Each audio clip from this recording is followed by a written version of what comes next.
Governo prepara a muda decreto-lei número 300 para a região Ruaranulu com a taxa ambiental para plástico, onde responde à preocupação do setor privado no garante tratamento justo.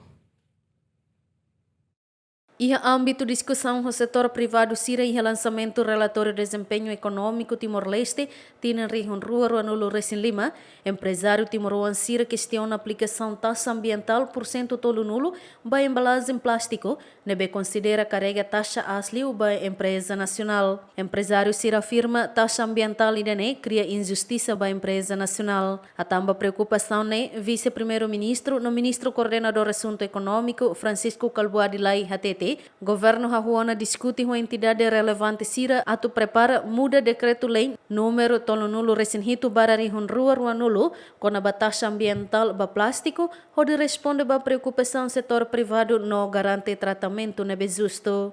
Água né, fresca né, foi foi semana rua liuba, ao convoco tá na reunião, o Alfaiza, não temos três em vez, ao Rassi, à altura do ministro comércio lá, também sai baliu, nebe a mim decide tiana, kata sobre taxa né, também lá fer duni, vai ser local, vai itabot sira, barak magane.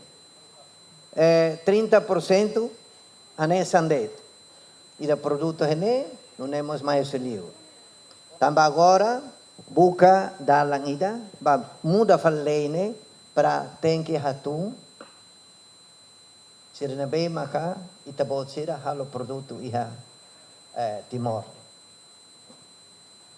E sira na bem mais o livro, não é? Tem que asai pali. Nebe tama é clara. Neida, maknena.